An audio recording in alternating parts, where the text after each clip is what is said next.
Ustaza Aisha Shujun Mohammed. May I invite Ustaza Shujun to commence the session. Thank you, Suha. Good morning, everyone. I am tasked today, as aforementioned, with moderating the discussion on governance and justice sector.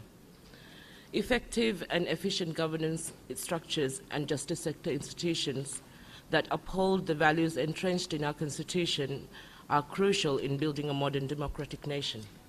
We have, as a country, struggled to establish institutions, structures, and processes which will guarantee the rights and freedoms of its citizens.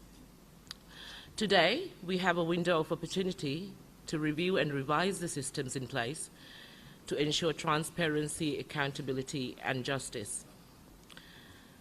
It is a colossal task, and I have with me this morning a distinguished panel which consists of the Attorney General, His Excellency Ustaz Ibrahim Rifat, the Minister of Home Affairs, His Excellency Sheikh Imran Abdullah, Minister of Islamic Affairs, His Excellency Dr. Ahmad Zahir, Chief of Defense Force, Major General Abdullah Shamal, Commissioner of Police Mohammed Hamid, and Assistant Secretary General UNDP, Mr. Hao Liang Shu, who will all share with you insights through which the current government proposes to approach this challenge. Before we hear from the panelists, a video clip unpacking the issues with our system will be played to set the context for the discussion. Following this, a presentation outlining the key reform proposals and projects will be made. The video. Maldives is a nation striving for democratic consolidation amid numerous socio-economic challenges. While the 2008 constitution paved way for democratization, and Maldives is a nation striving for democratic consolidation amid numerous socio-economic challenges. While the 2008 constitution paved way for democratization and a modern institutional setup, the true vision set forth by the constitution remains to be achieved. Weak institutions and selective justice continue to compromise fundamental tenets of the Maldivian democracy. Government's vision for a better Maldives hinges on restoring rule of law, respect for human rights, and instilling public confidence in state institutions. The key priorities of the government in this sector are address the issue of corruption, building an accountable state, legal and justice sector reforms, establish transitional justice mechanism, strengthen local governance, reforms relating to policing, detention facilities and rehabilitation of offenders, and empowering independent institutions. Widespread abuse of power and corruption has jeopardized economic growth as well as institutional development in the Maldives. Urgent reforms are required to establish preventive mechanisms and strengthen relevant legislation to curb corruption. The government strongly believes that an ideal state is responsive, transparent, and accountable to its citizens. Building an accountable state entails strengthening oversight functions of the parliament, enhancing transparency, and promoting freedom of expression. Maldivian judiciary requires significant reforms to restore impartiality and regain public confidence. As such, a comprehensive legal framework is integral to this process. Effecting judicial reform through a stringent accountability regime for judges and improvements in court administration is a key priority for the government. Establishment of other essential institutions such as the Public Defender's Office and Bar Council will enhance access to justice and contribute to the overall betterment of the justice sector. Actions of the state and gaps in institutional framework were seen to facilitate serious human rights violations in the past. Maldivian society is therefore in need of healing and reconciliation.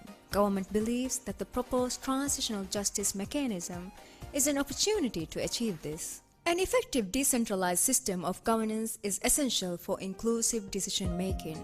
Lack of financial resources and restrictions in authority continue to impede the role of local councils.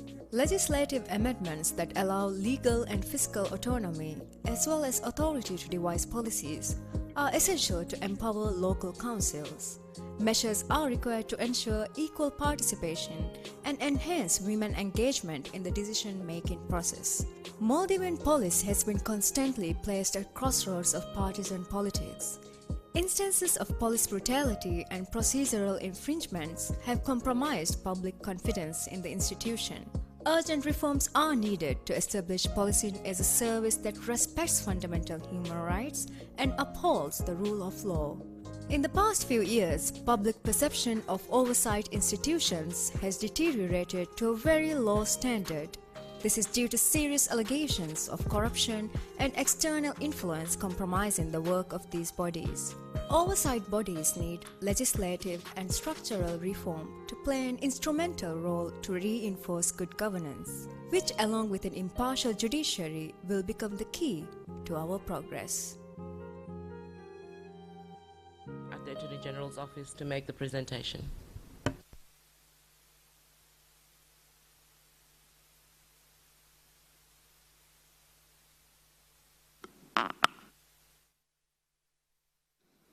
Thank you, Shujun. Distinguished delegates and participants of this forum, respected panelists for the governance sector, colleagues, a very good morning to you all. Let me begin by thanking our international partners present here today for your willingness and to collaborate with the Maldives to achieve our developmental goals. My task for this segment is to present the reform proposals of the government and highlight some key projects that we are planning to implement. So to delve right into the subject matter, as we saw very clearly in the video that just aired, the Maldivian governance structure is not all that strong. In fact, 10 years or so down the road, since the enactment of the Constitution in 2008, we have struggled and we're still struggling to achieve the principles or to realize the principles enshrined in the Constitution. In the recent years, we have seen that as a result of deterioration of state accountability mechanisms, this hindered the rule of law as well as protection of fundamental freedoms. And these are the exact issues. Hope that's okay. All right, thank you. And these are the exact issues that the government's reform proposals seek to remedy. The government pledges to reform, institutions, uphold the rule of law, as well as protect fundamental freedoms by building accountable state institutions. So in talking about governance, probably because governance is not something that can be physically felt, or the governance structure is not something that can be physically touched, we often wonder, why do we need to invest in reforming the institutions? Or why do we need to invest in building capacity in these institutions?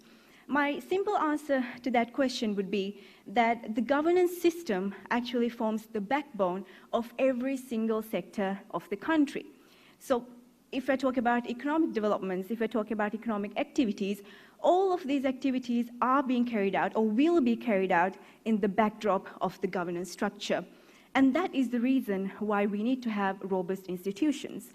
So yes, building an accountable state mechanism or building a strong set of institutions will enable protection of democratic tenets, upholding the rule of law, but it will also help us in spearheading our economic work, at the same time protect investments in both the private and public sector. And that is exactly why we need a good governance system, or that's exactly why we need to do some concrete work to build our institutions. Now that we have established why we need a good governance sector or a governance structure in the Maldives, we will be addressing the government's reform proposals in these sub-themes or main 7 sub-themes. So we'll be just exploring the reform proposals in that order. Concerning the issue of corruption. Corruption is a common factor in a lot of governance systems, and the government of Maldives has adopted a zero-tolerance policy towards corruption.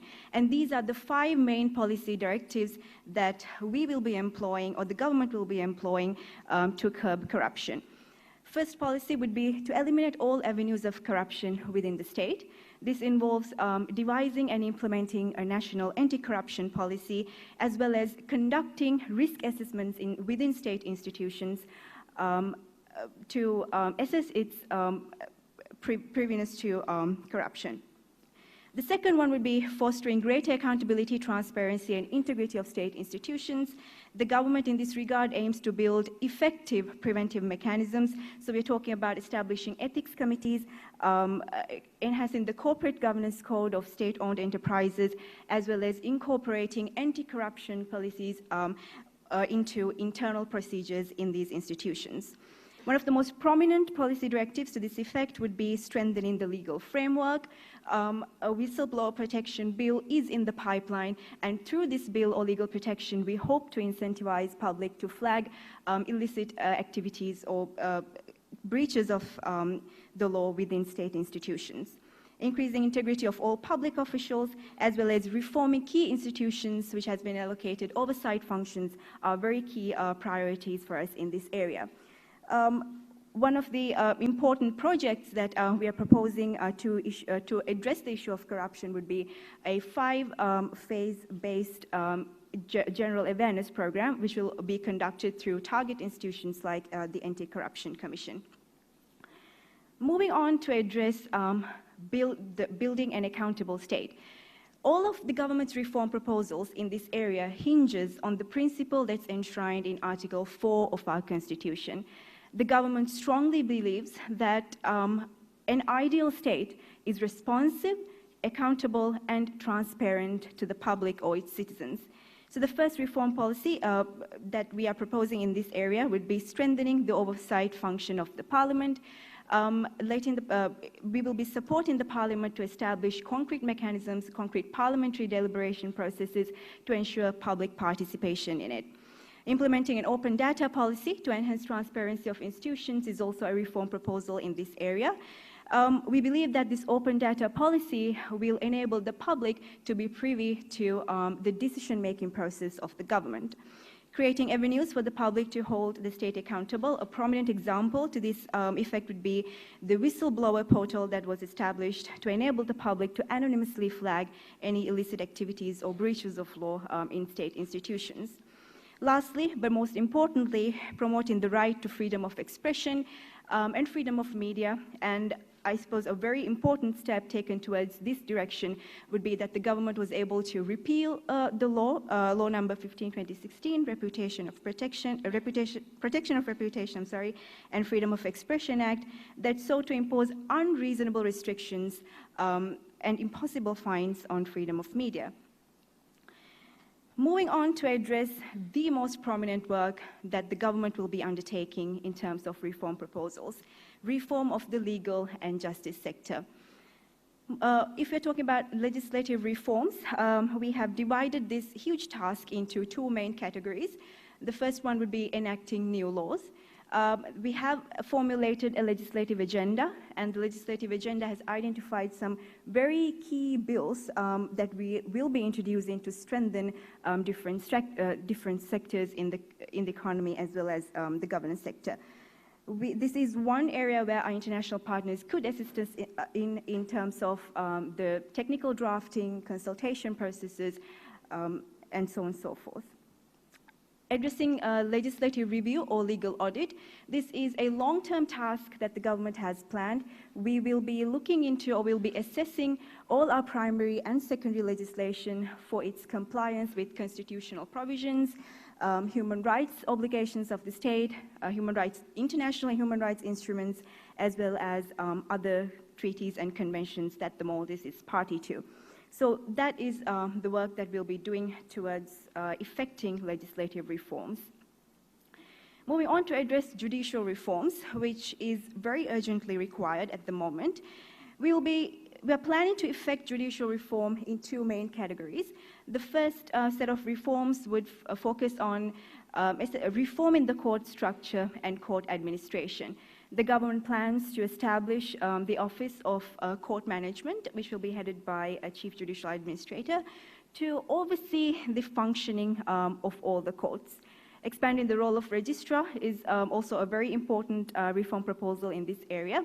We'll be empowering the registrars to be able to decide on case admissibility, case allocation, as well as undertake all the administrative functions in the courts. Establishing district courts is one of the very significant reform proposals in this area, and is also an area where our international partners could plug in their assistance in terms of infrastructural setup as well as capacity building to ensure that we deliver timely and quality justice throughout the Maldives. The district courts mechanism will be implemented in accordance with the National Development Plan and spatial mapping in identified regions of the country. The second set of reforms in judicial sector will focus on accountability and integrity of the judiciary. This relates to reform in the Judicial Service Commission, especially the composition of the Judicial Service Commission, as well as building or strengthening the mechanism of appointment, accountability, and evaluating the competency of judges. So to effect all of these reform proposals in the judicial sector, if you would just, you'd be able to see from our project proposals that we have proposed a number of projects in this area. One very important project would be devising and formulating a strategic action plan, a strategic viable action plan to be able to implement and roll out these reforms. We're also proposing to build, or rather establish a mechanism whereby there's an easy mechanism of evaluating competency of judges, as well as building a judicial knowledge hub, which is directly related to the continuous judicial and legal education reform proposal that's mentioned here.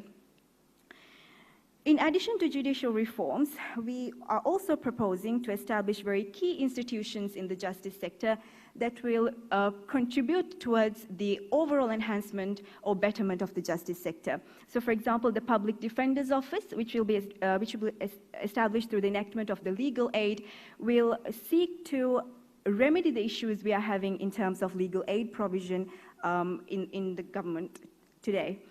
Secondly, establishing the Bar Council to allow the self-regulation of legal professionals. This will be achieved through the enactment of the Legal Professions Act, as well as we're proposing to establish a specialized department to undertake all legislative drafting, which will eventually evolve into a law commission. And lastly, and most importantly, strengthening as well as introducing alternative dispute resolution mechanisms in the Maldives. The priority of the government in this area is strengthening the Maldives International Arbitration Center, as well as introducing reconciliation and mediation processes into dispute resolution mechanisms that are available today. Moving on to address transitional justice mechanisms. The government believes that the Maldivian society is in need of healing. The transitional justice mechanism will allow the public avenues through which serious violations of human rights, as well as through acts of state actors, as well as institutional gaps to be remedied or addressed. So one of the avenues available would be the Presidential Commission on Murders and Enforced Disappearances, work of which is undergoing. The second proposal, or the second reform proposal to this area, would be the enactment of a Transitional Justice Act. So the Transitional Justice Act will propose or will establish these three avenues that we are seeing on the slide now. The Transitional Justice Commission is a body that will be established to receive as well as investigate complaints of human rights violations, and solutions will be provided through the Ombudsman's Office and courts of law. We envision that the Ombudsman's Office will be able to provide an amicable resolution of the complaint, while the courts of law, depending on the criminal element or the civil element of the matter, will charges will be raised in the courts of law. A priority would be to establish specialized tracks in these courts of law to ensure speedy justice to the victims of human rights violations. Reforms on policing, detention facilities, and rehabilitation of offenders, democratic policing, or establishing the Maldivian police as an institution that is service-oriented, professional, and respect for human rights is a priority for the government. In our project proposals, you'd be able to find couple of projects that seeks to enhance capacity building, institutional growth, as well as internal functioning of the Maldivian police. Prison reform is a very important priority. Prison reform hinges on the prison audit, implementing the recommendations of the prison audit that was conducted recently, and this is an area where our international partners would be able to plug in their assistance for us to realize the infrastructure that we require in this area. Rehabilitation and reintegration of offenders is a very key component of the criminal justice system, but unfortunately a component to which a lot of resources are not being directed at. Therefore, we would require assistance to implement the project, to implement this reform proposal of restructuring, formulating, and implementing rehabilitation programs, as well as realizing a full or a protective juvenile justice system. So the government in this regard envisages that the introduction of the Juvenile Justice Bill will completely overhaul the juvenile justice system, and this is an area where our international partners would be able to assist us in actually implementing as well as the operational setup of the rehabilitation and the juvenile justice system. Building independent institutions as effective checks and balances over the executive and other powers of the state are also a priority to the government.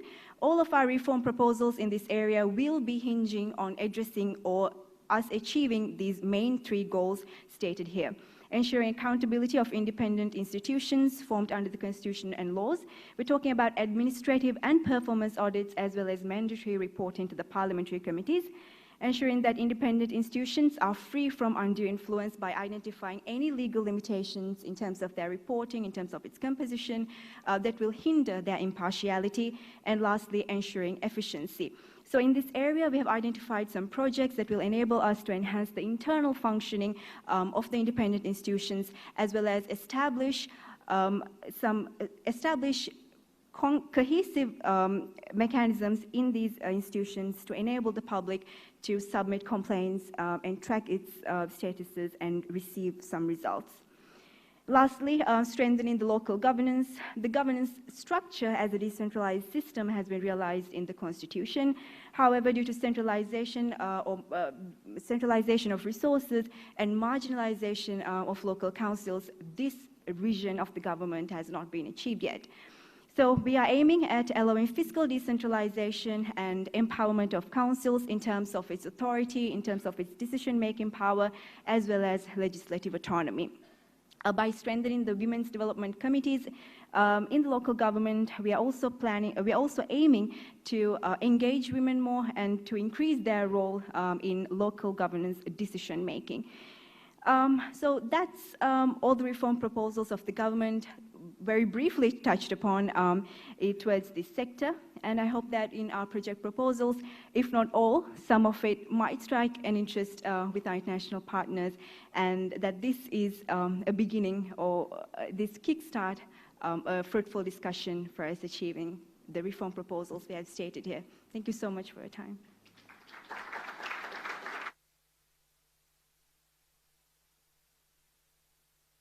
Thank you, Mazia. Before we move on to the discussion, however, it is an honor to introduce His Excellency Mr. Kentaro Sonora, Special Advisor to the Japanese Prime Minister Abe, who is visiting the Maldives on the occasion of this partnership forum.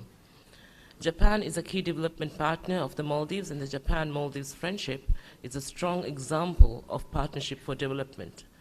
Mr. Sonora is a key architect of this relationship. Mr. Sonora. Let me congratulate the government of the Maldives on successfully hosting the Maldives Partnership Forum, and thank you for the opportunity to deliver a speech here today. This is my second visit to the Maldives as special advisor to the Prime Minister. Perhaps more importantly, I have come to Kurumba for the very first time. I'm immensely impressed with the beauty of the Maldives and the hospitality of its people.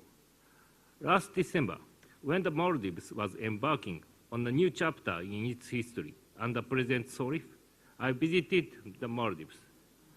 I was heading a delegation of 7 ministries and others to share the vision of a free and open Indo-Pacific, which Japan has been advocating. In the meetings with President Sirleaf and 7 ministers, we shared the view on promoting concrete cooperation under the vision. The visit marked a milestone in the evolution of broader bilateral cooperation under the Sirleaf administration. Maritime nations, such as the Maldives and Japan, benefit from rules-based free and open sea, and our stability and development cannot be sustained without such sea. Sustainable development of the Maldives, located in the strategic point of Indian Ocean sea lane, drives further regional prosperity. Based on this recognition, our 2 countries have been already working for a free and open Indo-Pacific. This includes our initiatives for enhanced connectivity as well as maritime security and safety.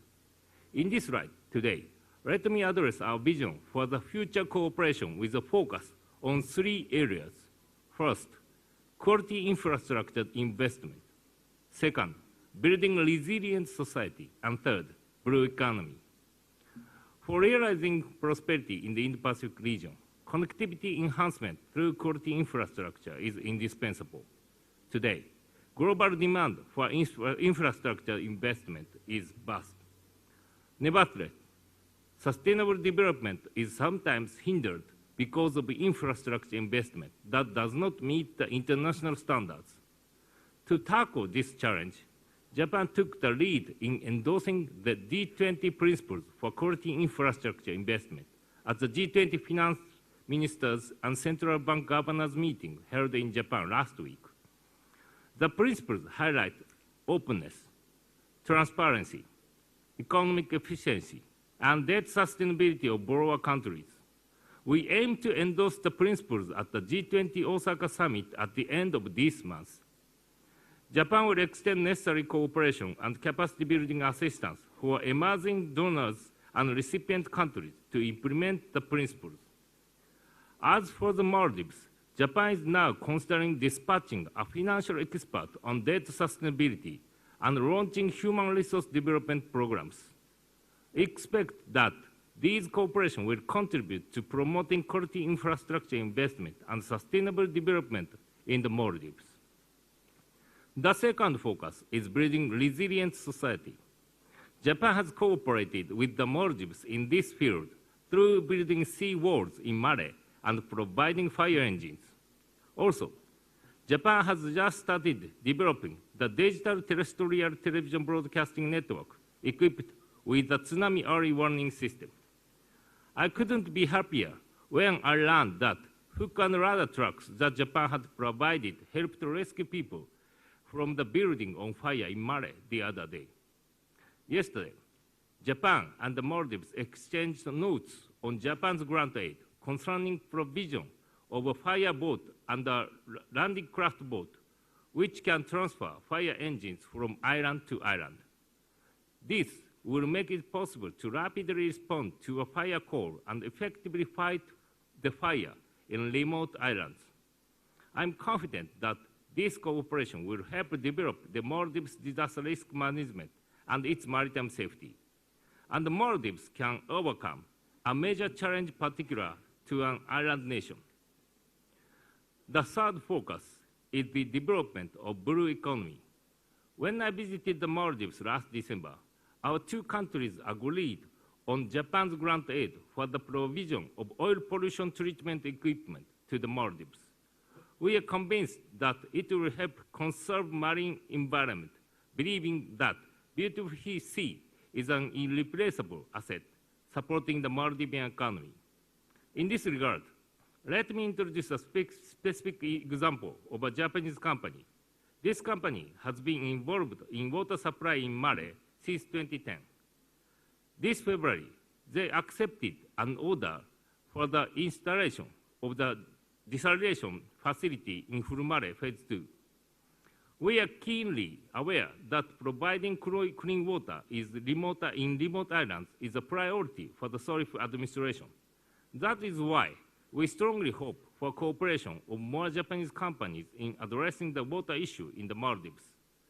I wish to add that another Japanese company was approved in April this year for its direct investment in seafood processing industry in the Maldives. Building on these concrete projects, Japan will strive to actively promote the larger investment by Japanese companies. Their technology and knowledge have the enormous potential to contribute to the sustainable socio-economic development of the Maldives. In closing, I wish to stress that Japan will spare no effort for sustainable socio-economic development of the Maldives, and we are determined to upgrade Japan-Maldives cooperative relations to greater heights toward the realization of a mutually beneficial, free, and open Indo-Pacific. Thank you for your attention.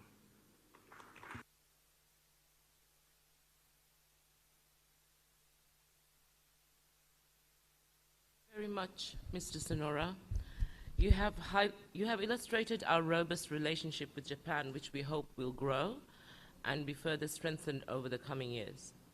This is just an example of the type of relationship we seek from our development partners today, as we seek your assistance in building our nation. I make note that copies of Mr. Sonora's statement is available from the Secretariat should you wish. But going back to our program, I'm sure, as you are, as am I, keen to hear from our panelists their thoughts on the road ahead. First, I invite the Attorney General to provide some remarks with regards to numerous reform processes that are currently planned. We understand that the justice sector and legislative reforms are key to roll out for the proposed changes to be effective. Honorable Ministers, distinguished delegates, good morning. I extend my sincere gratitude and appreciation to all our international partners for your keenness to support the Maldives on this journey of rebuilding public confidence in the governance. Reforms to build robust institutions are essential to safeguard democratic tenets and protect human rights and justice for all. I am pleased to note that the government has developed reform proposals and begun implementation. However, there are impediments to fully realize the government's vision. Capacity building and training are essential for strengthening a rights-based society, promoting the rule of law. We as a nation voted for judicial reform. Government promised a judiciary that is accessible, fair, and free from corruption. Government is determined to deliver on its promise. The Attorney General's Office, with the assistance of the UNDP, has conducted an assessment of the judiciary. It is the cornerstone for meaningful judicial reform. The preliminary findings demonstrated a dire need to expedite changes to court structure, administration, and judicial accountability. An independent bar council, a public defender's office, regional district courts, transitional justice, appraisal and capacity building for judges, and strengthening independent institutions is among the visions of Jazeera Raj. Although judicial reform is crucial, deficiencies in the criminal justice system, legal framework, and lack of qualified people in the justice sector are key concerns that requires immediate attention. Work is underway to establish key institutions in the justice sector. In this regard, we are in discussions with USAID to mobilize technical assistance to facilitate operational setup of some of these new institutions. The government has an ambitious legislative agenda comprising of about 200 new laws and amendments. Some of these bills require technical drafting expertise. I note with appreciation that we have on board Max Planck Foundation for International Peace and Rule of Law, assisting the government in formulating some of these laws. Institutional reform must be complemented with qualified manpower. In order to improve the quality and delivery of justice, it is imperative that we continuously train and engage the judges, lawyers, court staff, as well as enforcement officers. Capacity building is an urgent need and an avenue of meaningful contribution for our international partners. Thank you.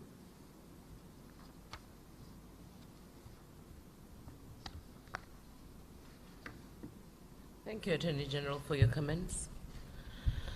Closely related to the reform proposals outlined by yourself are those related to prison reform, which fall under the purview of the Ministry of Home Affairs. With the publishing of the prison audit report, the Home Ministry is putting measures in place to implement recommendations that have been made. Further, there are some work being undertaken to lay the groundwork for alternatives to detention, rehabilitation, and reintegration. I now invite our Home Minister to provide some opening remarks on these areas. Honorable Ministers, distinguished guests, delegates, Assalamu alaikum and very good morning. Let me begin by giving a brief background to where we are. We are a peaceful nation where major crimes had been unheard of. The past decades have witnessed a significant increase in the crimes, and hence transforming the system and institution surrounding the home security apparatus are vital tackling these challenges. Transformation of the police sector is utmost importance, and the Commission of Police will elaborate this. Now, let me focus more on prison. We know the situation of our prisons. Most of us in this administration have experienced the notorious prison cells, including the President himself and several senior officials. Every report published by international partners underlying the human rights situation of the Maldivian broadly highlighted the sorry state of prisons. It was for this reason the President wished to conduct an audit of the whole prison system of the country within his first 100 working days. With more than 170 recommendations, the report of Commission for the Prison Audit 2019 was published less than a month ago.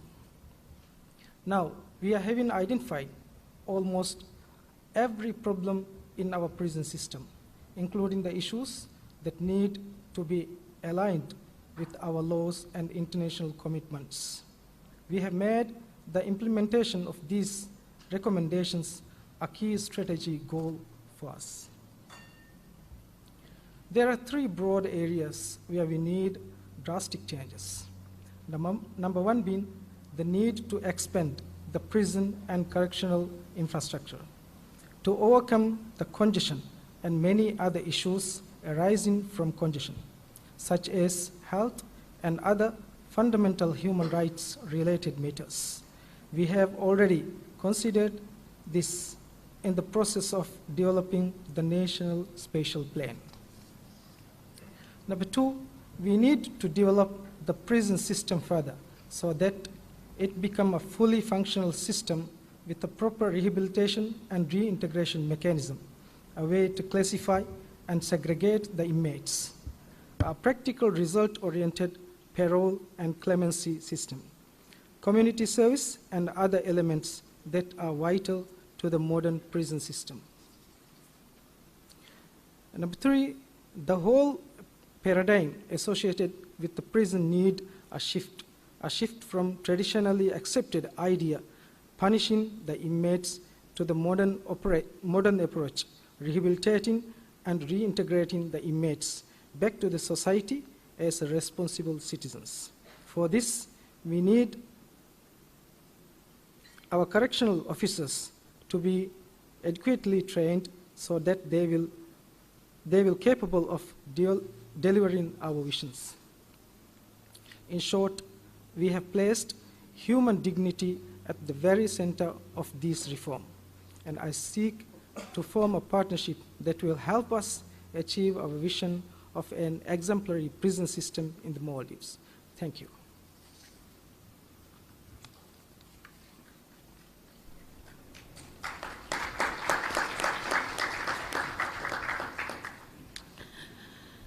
Thank you, Minister Imran.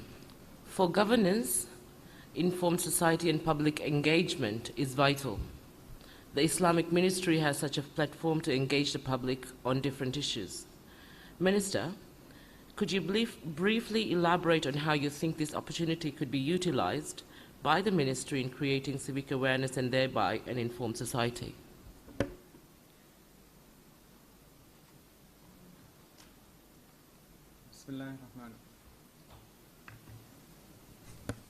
Bismillahirrahmanirrahim.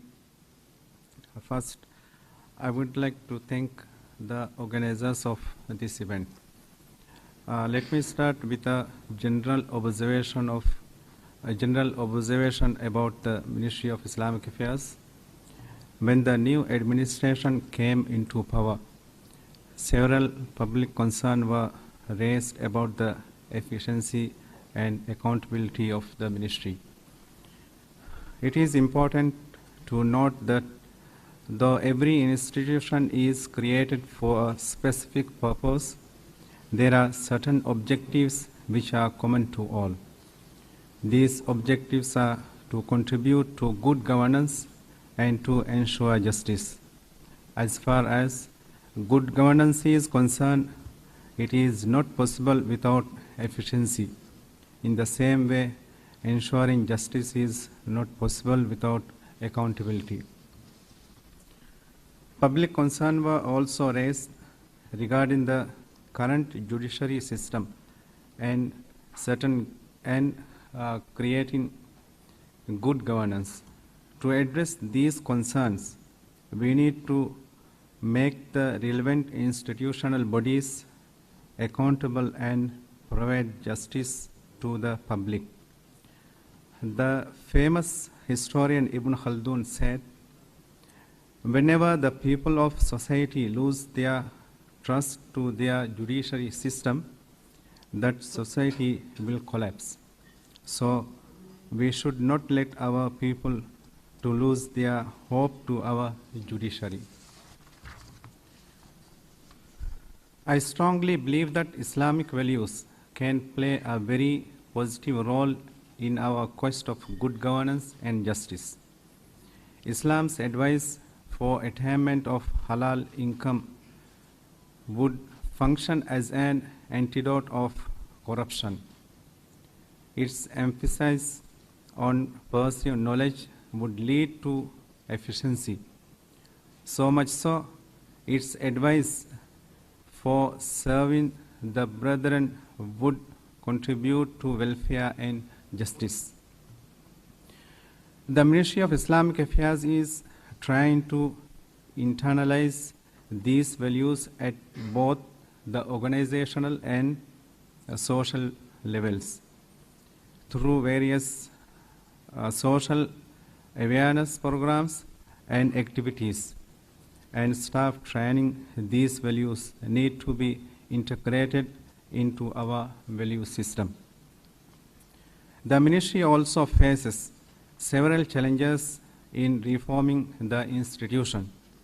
For instance, the lack of technical staff to develop awareness programs and teach Islamic values for people with special needs. To establish and widen the halal certification in the Maldives, a halal laboratory is important. In addition, the equipment necessary for the laboratory as well as trained staff are required to issue the halal certification for food products. All these require financial support from our international partners. Thank you.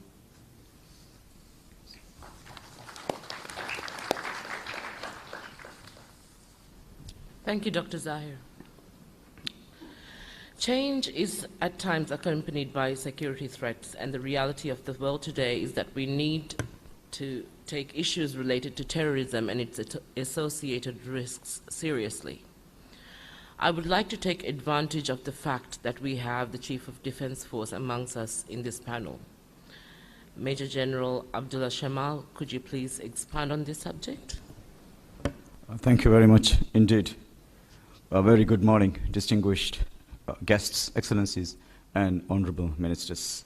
With the new government coming in, along with the new defense leadership, as well as the military leadership, there have been tremendous efforts towards bringing about security sector reform and security sector development. We sense the greater enthusiasm and energy towards having a more collaborative structure as far as the security sector and security development are concerned. Specifically, talking about the armed forces and the defense sector, I would like to highlight the newly introduced Defense Doctrine Reform Initiative, which is a landmark document, white paper, which is an overarching document that lays the fundamental principles as to how we would be conducting our operations. It talks about our operational structures. It talks about how the force is all in all structured, and more importantly, it emphasizes on the important cornerstones of a democratic system, such as having civil oversight and civil control over the military. So our forces, by and large, are very keen on seeing the paradigm change that will bring to the armed forces with the introduction of this newly launched Defense Doctrine Initiative. Distinguished guests, we have a quite unique geostrategic context. We are a country located right in the middle of the Indian Ocean region, and 99.7% of our country's territory is water. So our geostrategic context itself is unique, with no land borders with any country.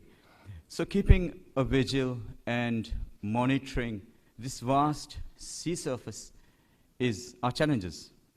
And hence, we are very keen on developing multi-agency structures to deal with the menaces of the greater Indian Ocean region. We collaborate with our international partners as well as the friendly countries in dealing with the menaces of our vast sea surface. We are also concerned with the kind of threats and challenges that may perhaps be orchestrated or emanated by rogue elements or non-state actors. So the overall reform and security sector reform work will target very much towards this direction. Specifically talking about the topic of terrorism, NCT, countering terrorism and countering violent extremism, we at the armed forces, at the security agencies level, we do not address the issue of terrorism as a stand-alone concept in itself. We would rather dig deeper into the concept and understand the root causes of what terrorism really means in the Maldives context, whether it is the ultimate manifestation of a much broader agenda, much broader ideology, much broader radical, or perhaps a much broader ideology that presents an alternative narrative or perhaps a counter state to the liberal democratic state. So we want to address the issue of terrorism within a broader spectrum, first and foremost. Having said that, the NCTC, which is the nodal agency at the moment, National Counterterrorism Center, which the efforts of the NCTC over the past few months have been intensified, and with the efforts at the high level, there have been greater important significance has been given to bring all the security agencies together, and how synergy can be created within the security agencies, which involves the defense forces, the police, the immigration, the customs and all the agencies together, and how all the instruments of national power can be synergized and can provide more practical and pragmatic solutions towards the issue of countering, to the topic of countering violent extremism and perhaps eventually terrorism. Talking about terrorism, we are also in the process within the security agencies to bring change and amendment into the existing terrorism law, which we are working very closely with the Attorney General's office, and we are very confident these changes will further enhance our efforts and certainly will legally give much more guidance and for us to maneuver much more easily. On the issue of when we talk about the issue of when we talk about our vast maritime zone, we are concerned with issues such as IIU, which is illegal and unreported fishing in the region. Also, other issues such as illicit trafficking. So we are closely working with the police to see how structures can be developed to address these transnational and asymmetric challenges in a much more collaborative and towards through a much more collaborative effort. In our new defense doctrine, we talk about being much more accountable. We talk about conducting our affairs, conducting our operations in a much more accountable and a transparent manner. And more importantly, making a connection with the public, and more importantly, making the media more aware, also at the same time reaching out to far-flung islands in their hours and times of need, especially in crisis, how our operational structure can reach out to the far-flung islands in times of crisis. So these are some of the efforts that are undergoing at the moment. And with this, I would like to say thank you. Thank you,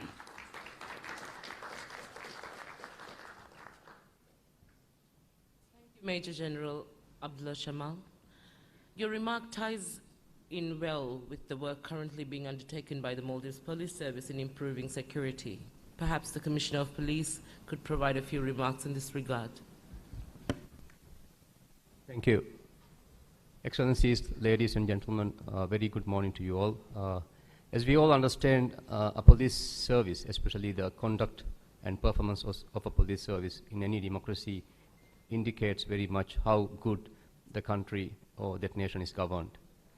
The Maldives Police Service has had a rough time during its 15 years of existence, which was created in 2004, which was very much in line with the democratic reforms the country was seeing. Since this new government came in, we have undertaken a very comprehensive process of reforming and transforming the Maldives Police Service to be in line with democracy, to be respecting human rights, to be more professional, and to be more publicly accepted. For this process, we carried out a very comprehensive consultation, a very wide consultation with the public, not just the public, but different stakeholders, which very much indicates again our belief in the idea of policing by consent. This strategic plan, which was formulated for the next 5 years, underpins police reform agenda, which is very crucial for better governance in this country. There has been huge and very big allegations against the police service in terms of its violation of human rights, to be on the bad side of democracy, and to have not been efficient and effective to guarantee public protection and public safety. This is why we see the importance of reforming the institution. Whilst reforming the institution, we are also faced with, it's not just the institution that we are reforming, we are also reforming the way the policing business is conducted, and also transforming the organization to be more capable to be able to detect and investigate emerging issues as well as traditional security issues as well as crime. Like the Chief of Defense Force just highlighted, countering violent extremism is one key area that we are working on in collaboration with other stakeholder agencies in the government as well as the civil society. Also, the issues around countering narcotic drugs, which has been prevalent, which has been there for many, many decades in the country, does still require to be dealt with, tackled in an effective and more efficient manner. We have identified 6 priority areas in our strategic plan, which the most primary one being the reform and transformation of the organization, and local policing is the other key area, as well as operational readiness, community partnerships for safety, and road and maritime policing are key priorities among the 6. When we talk about local policing, we currently have only 85 police stations across the country, which is basically 85 islands that we have coverage of amongst the 200 islands, inhabited islands that we have. The demand for policing has been increasing, and with the introduction especially of the guest houses, which nowadays are called the hybrid islands, which actually accommodates tourists that come and stay on inhabited islands, has added to this demand, where we have to guarantee not just the safety and protection of our own people, but also of the guest that comes and stays on these islands.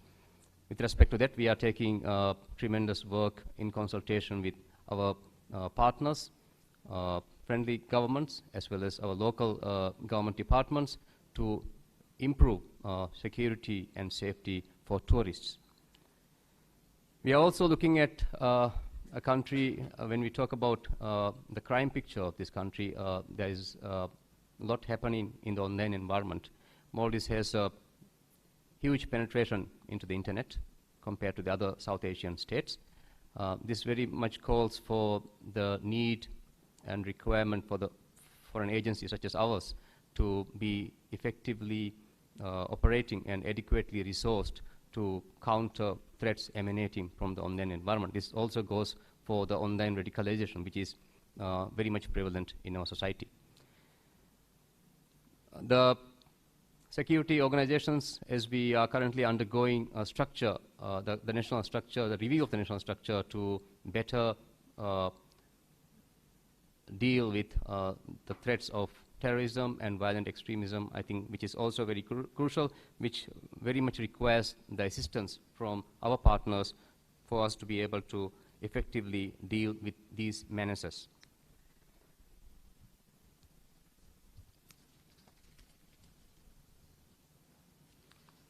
In addition to that, I would like to highlight that we are very much committed to professionalizing, transforming the police service to be more democracy-oriented, that respects human rights, that has the acceptance of our own people, and also is seen as a professional service by the visiting population into the Maldives. Thank you very much, and I look forward to the questions you may have. Thank you.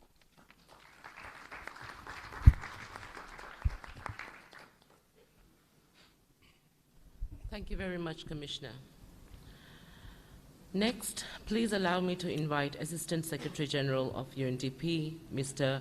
Haoliang Shu, to make a short statement on the experience of its organization in collaborating in Maldives, especially in respect to governance and justice sector reforms.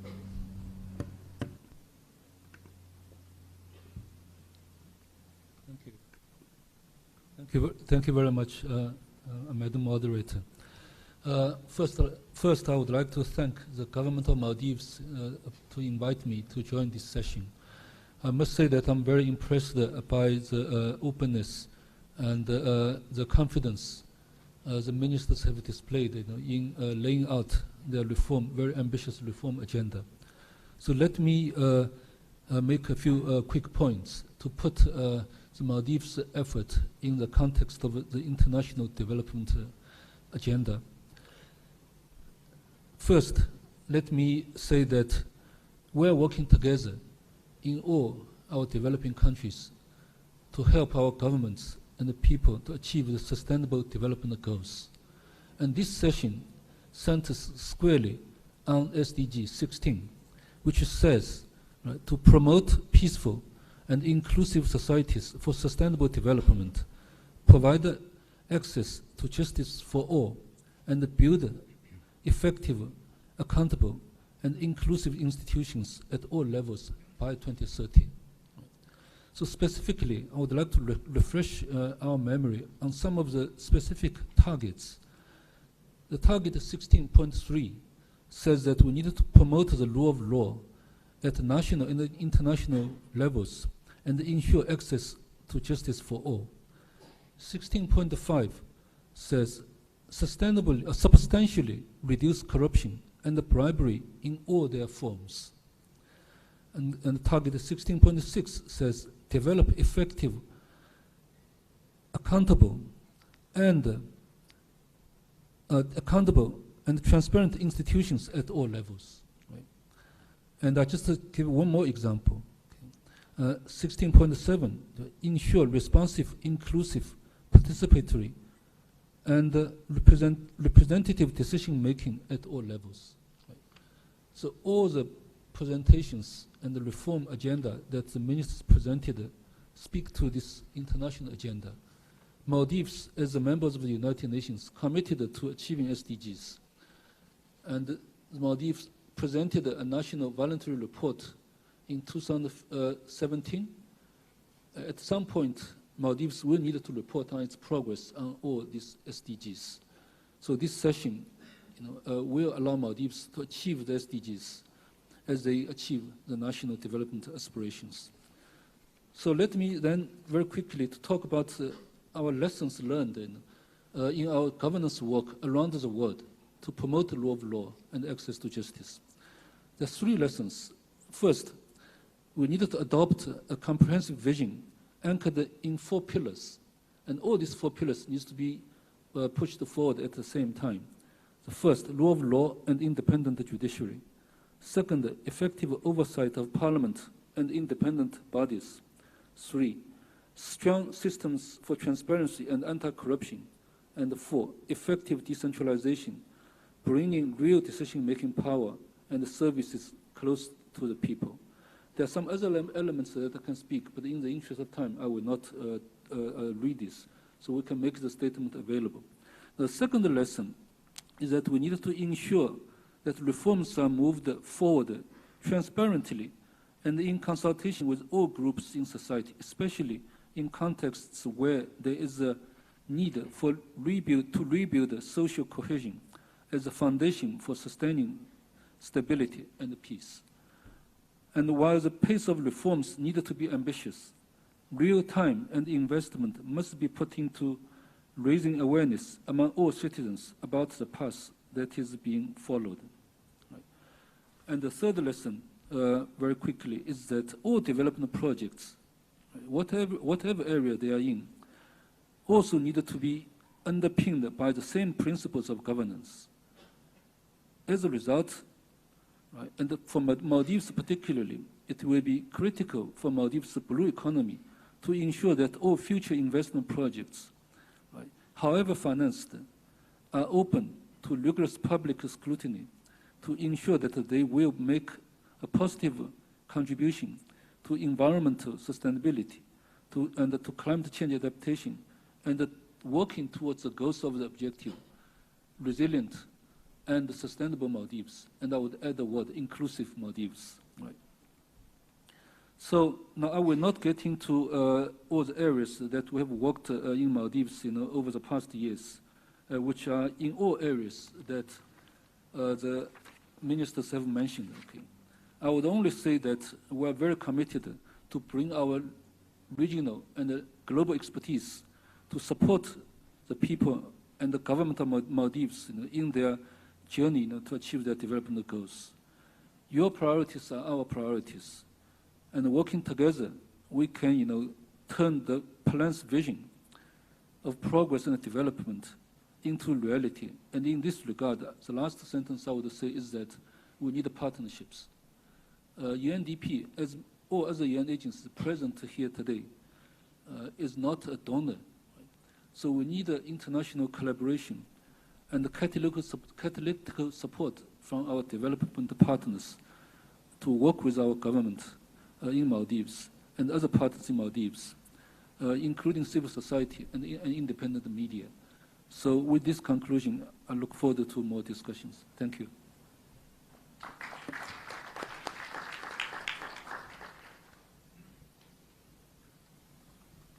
Thank you, Mr. Xu. We have received a request from the Counselor of the Chinese Embassy, His Excellency Yu Shui-yong, to make a short statement. So I will hand over the floor to the Counselor. Okay. Thank you, moderator, to give me such an opportunity to make some remarks. And thank you all for your good colleagues for the time. And yes, so first of all, congratulations to the Maldivian government to have such a grand event yesterday and today. And I'm very happy to see this enormous social and economic progress made by the Maldivian government and its people in the many past years, which just proves again that this country and its people are just wonderful. And this is a country of vitality and great energy. So in the recent years, China and Maldives have undertaken great cooperation under the framework of Belt and Road Initiative, and based on the principles of consultations, joint construction, and sharing. And there are many projects which are, some are complete, which some are under construction. And for example, the China-Maldives Friendship Bridge, which was successfully inaugurated last year, which just ushers in another new chapter for this country. And some other projects under construction, for example, the housing project, the international airport upgradation project, and electricity generating project, etc. And we are now working to have some small projects which are people-oriented. And of course, good governance and justice are very important and vital for such a country. And we appreciate the Maldivian government to try its efforts to improve its governance and justice. And actually, governance and justice are part of the components and the contents of our bilateral cooperation for the past many years. And as far as I understand, in the recent years, China annually provides hundreds of training opportunities for Maldives, for its governmental employees. And this year, we are about to provide another 12 training programs of 400 people to Maldives, covering the fields of anti-corruption, anti-narcotics, health, local government, and the capacity building. So it is our desire and good wishes to cooperate with Maldives to further improve our relations and bring more tangible benefits to our great peoples. Thank you. Thank you, moderator.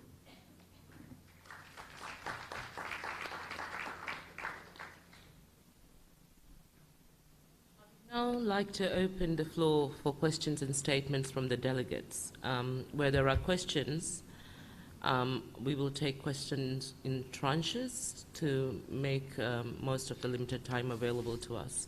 And with regards to questions, we would encourage you to please pose questions of related topics together. First, I would like to invite, as requested, the representative of UNODC to make a brief statement. Thank you, Chair. Ladies and gentlemen, on behalf of UNODC, I am pleased to commend the strategic and systematic approach of the government of the Maldives towards developing a sound set of policies in governance and justice.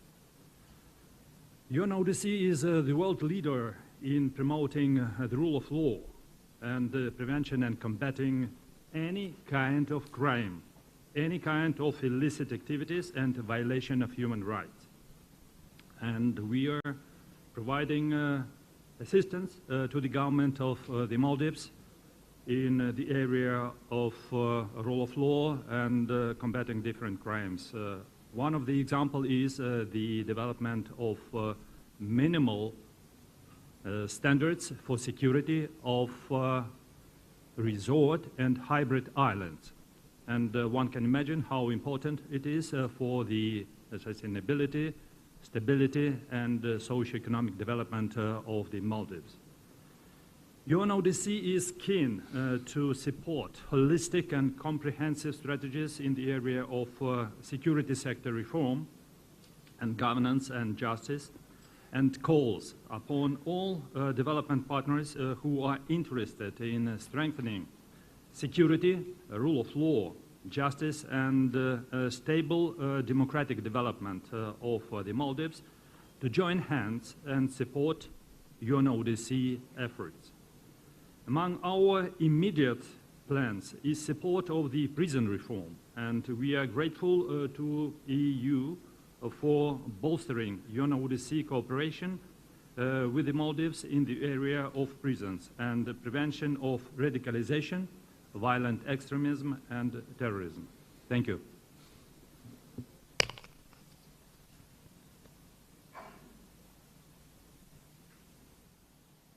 The representative of the EU. Chair, I would like to make a short comment relating to this morning's presentations. The European Union and its member states have been strongly advocating the promotion for human rights, the rule of law, and good governance in the Maldives. We are reassured by the commitments and the first implementation measures taken by the government. It is in that context that the EU Foreign Affairs Council took the decision yesterday to revoke the sanctions framework against the Maldives adopted in July 2018. I wish to convey the message of the EU High Representative, Mrs. Mogherini, that we will enhance cooperation with the Maldives, notably to support the country in areas such as justice and security. We have already begun conducting need assessments in these two areas, as well as in the field of anti-corruption. More particularly, in the security field, we are looking at the 2.5 million euros funding of projects dealing with counter-terrorism and prevention of violent extremism, including working with the prison system. These projects could already be launched together with our implementing partners of the UN agencies in the coming months.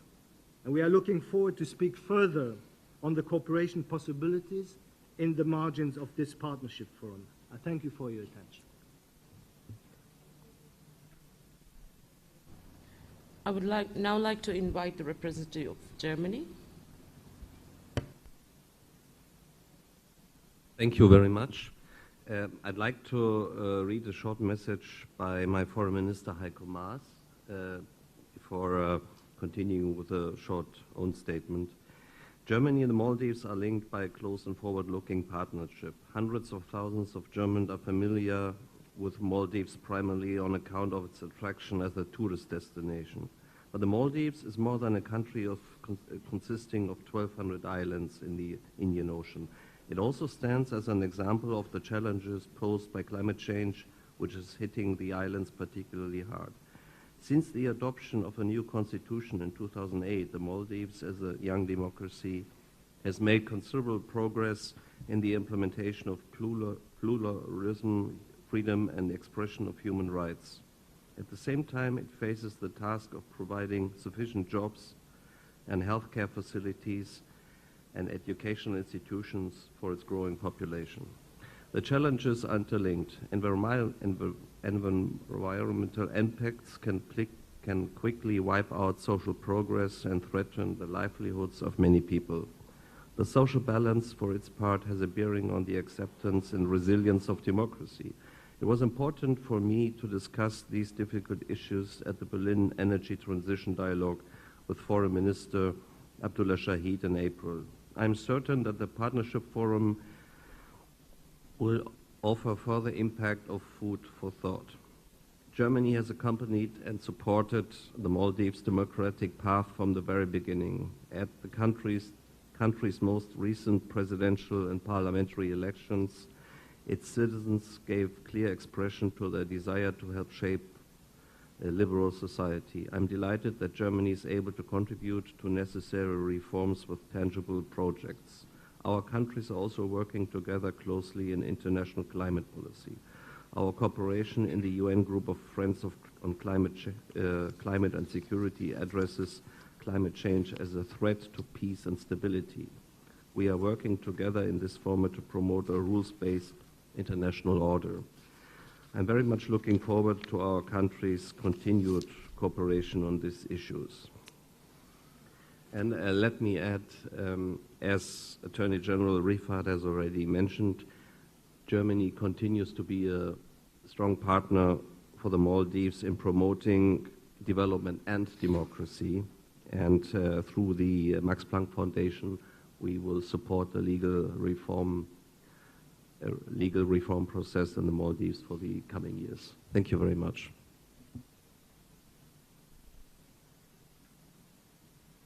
I would now give the floor to the representative of Greece.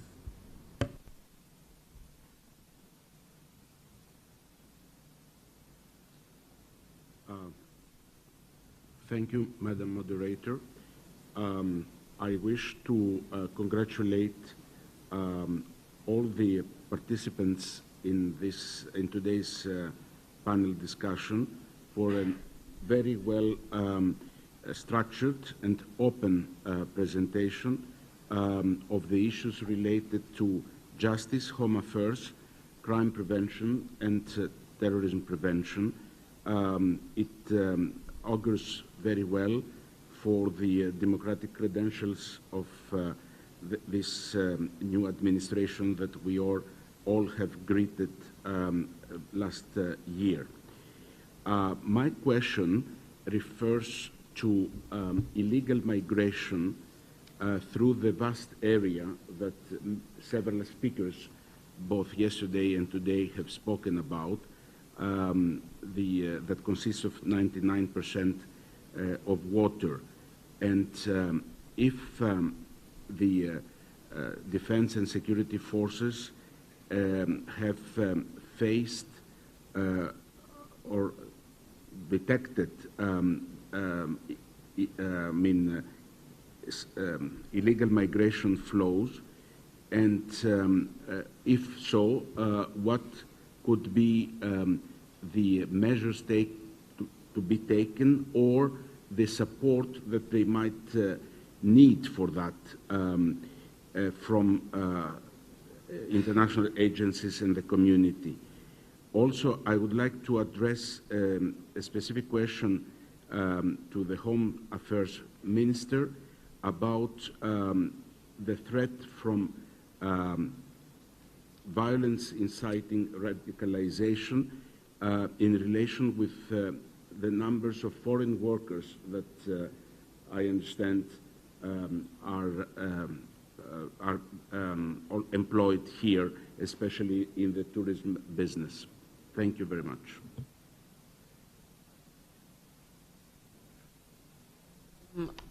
If you don't mind, we will go to, I will give the floor to the respective panelists after I take two more questions or statements, whichever.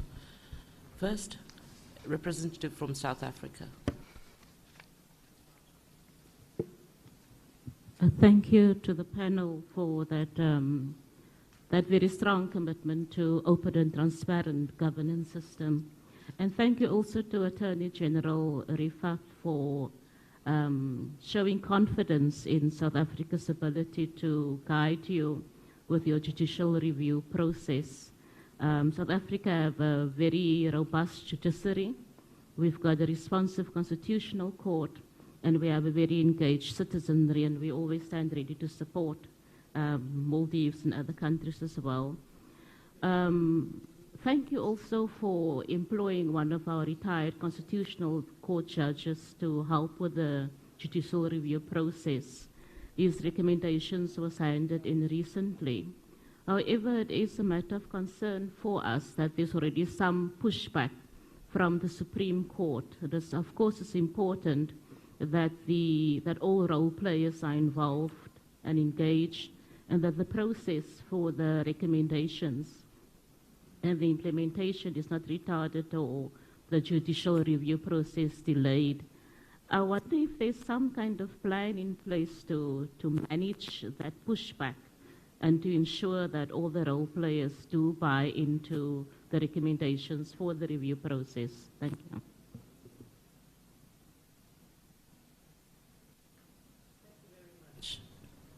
Next, I will give the floor to a representative from Australia. And good morning to all, and I'd just like to thank the panelists for a very transparent and presentation. I applaud you all on its delivery and also your commitment to improving governance in a very clear and consistent manner. I'd just like to make a short statement just to echo the words of Mr. Zhu from the UNDP. We have supported the UNDP here since 2012 in relation to their governance program, and I'm pleased to announce today that we will be continuing on with further support for the UNDP in its integrated governance program. This will focus on justice sector reform as well as strengthening the national development planning capacity that is going on. Of course, we have other engagements with many of the panelists in the areas of narcotics and counter-terrorism, and I just draw attention to the Maldives and congratulate them in hosting a conference which is running parallel with this on regional counter-terrorism leadership forum. This is being held on the 17th and 18th and draws many of the SAARC countries as well as some from Southeast Asia here. So a tremendous initiative that the Maldives is taking a lead on. Thank you.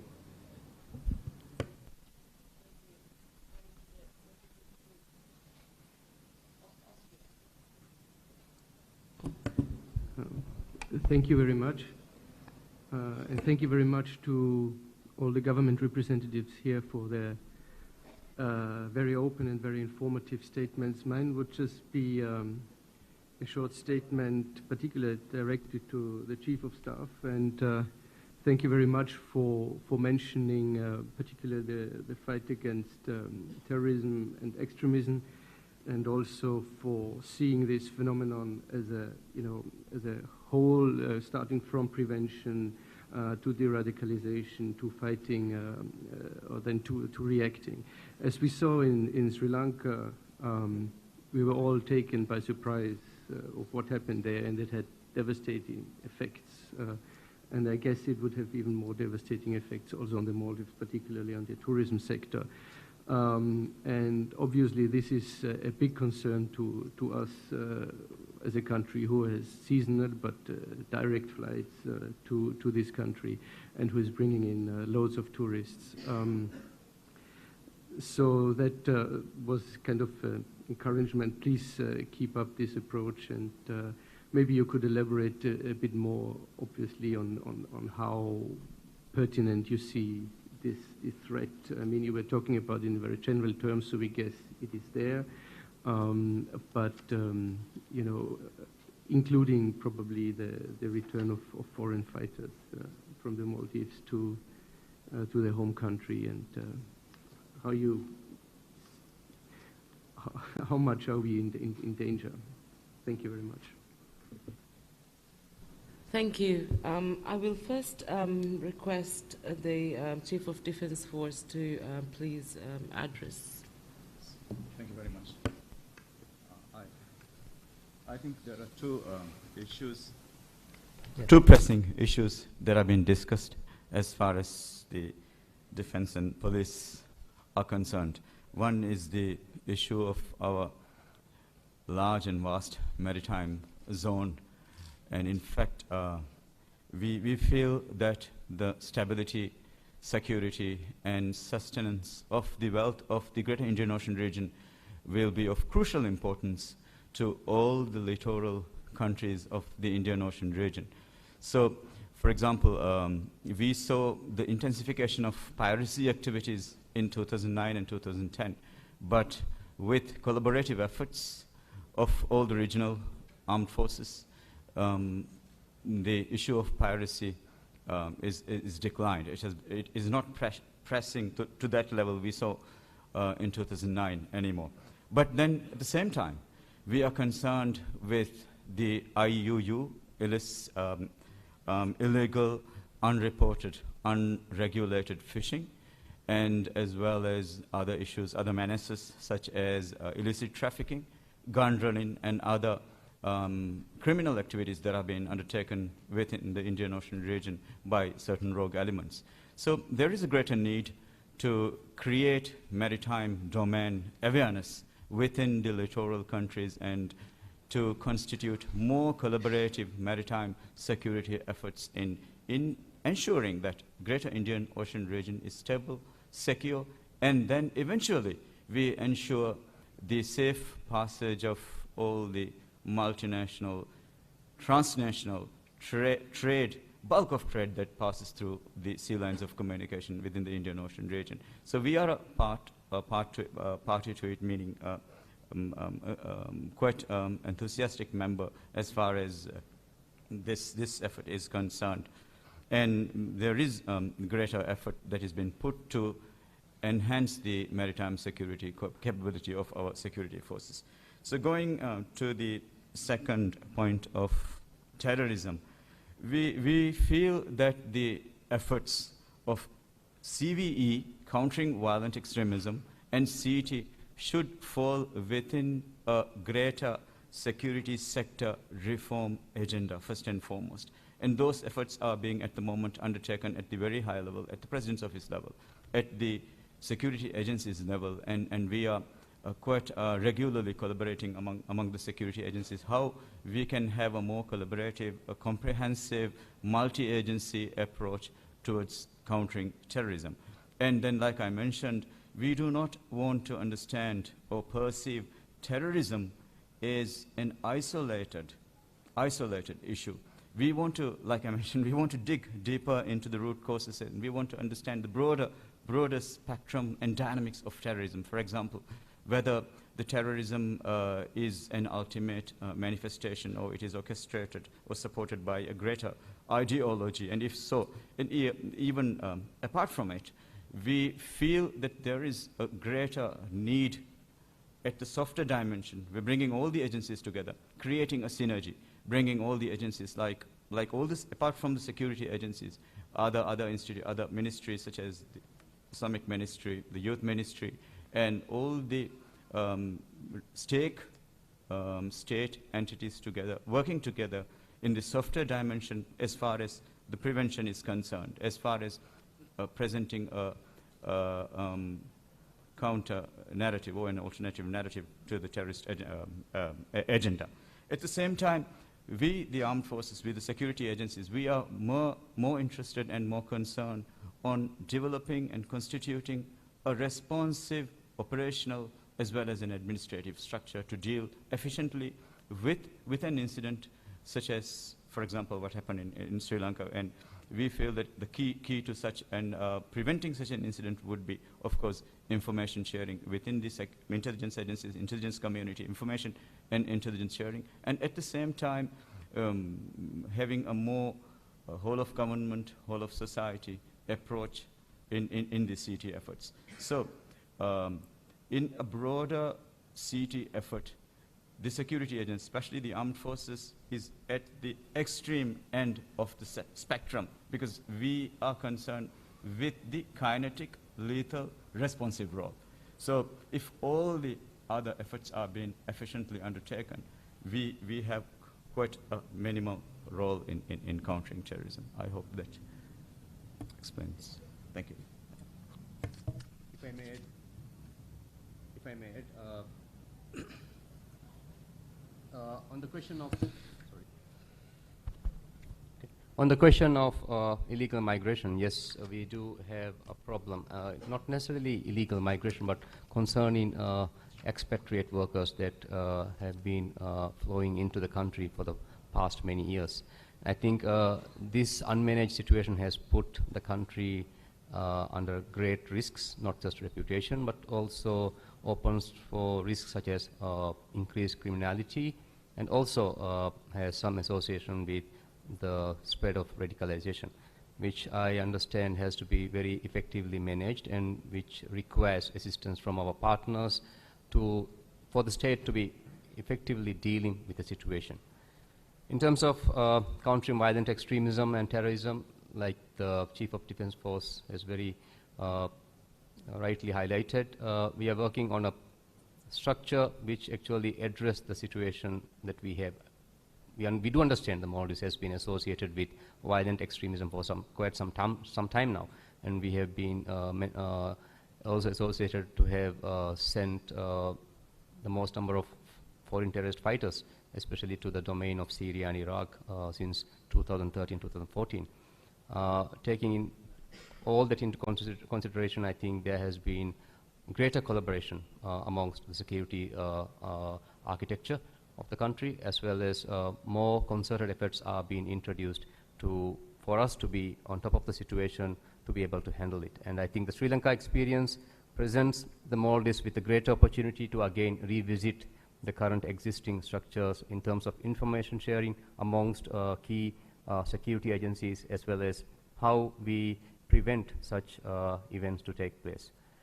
And also I would like to take this opportunity to thank the government of the United Kingdom to actually have embarked on a process of building Maldives' capacity to have a joint emergency services response capability, which is currently underway, which would build the capacity and capabilities of the emergency services, not just the security organizations, but other emergency services, to be having the capacity to respond, not just counterterrorism situations, but any emergency situation.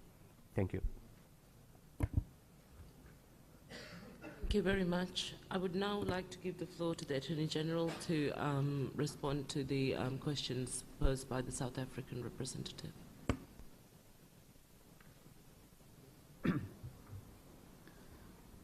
I believe in terms of judicial reform, the main idea is to have structural reforms as well as internal administration reforms.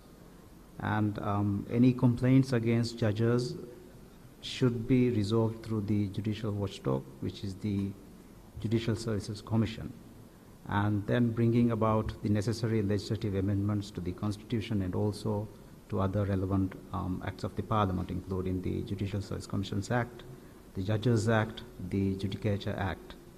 We could also reapply the qualification criteria stated in the Constitution under Article 285 and carry out a proper judges' appraisal system, which is statutorily mandated under the Judges Act. And this appraisal system has not been carried out for the past 5 to 7 years. So I believe if we could carry out these processes in the due process, we'll be able to achieve judicial reform sooner rather than later. Thank you, and thank you everyone for your interest and time. We're running late and eating into a session time of another session. So without further ado, I will conclude the session for this morning. Thank you very much.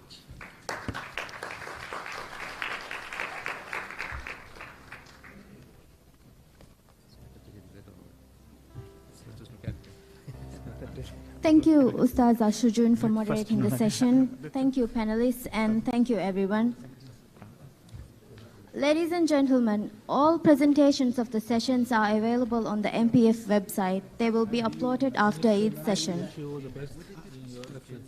And now we are about to begin the side event on doing business in the Maldives. We invite all participants to join the event. Just to also let you know that tea, coffee, and refreshments will be served outside the hall throughout the day. And may I now invite the panel and moderator for the side event to begin the event. Yeah. Do you prefer to have first? Yeah, we will just have a cup of tea, and it's schedule is like. And All right, we will just can you be around? be around here for a while, for a little while. Okay, thank you.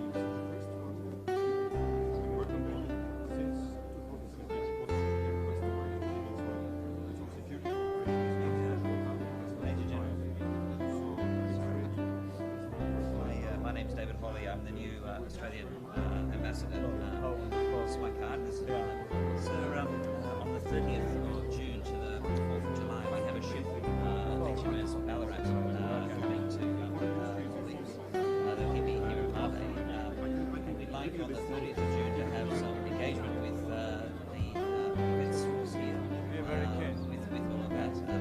We will write to you. We've already written to the Ministry of Foreign Affairs on this, but we'll write. That is wonderful. Yes, in fact, I met General McDaniel, who is the deputy in Pacific Command, and we discussed a lot about the Indo-Pacific strategy, how US, India, Australia, Maldives, each a smaller country, how we all can collaborate together and then deal with these issues in a much more collaborated manner. So we will do all we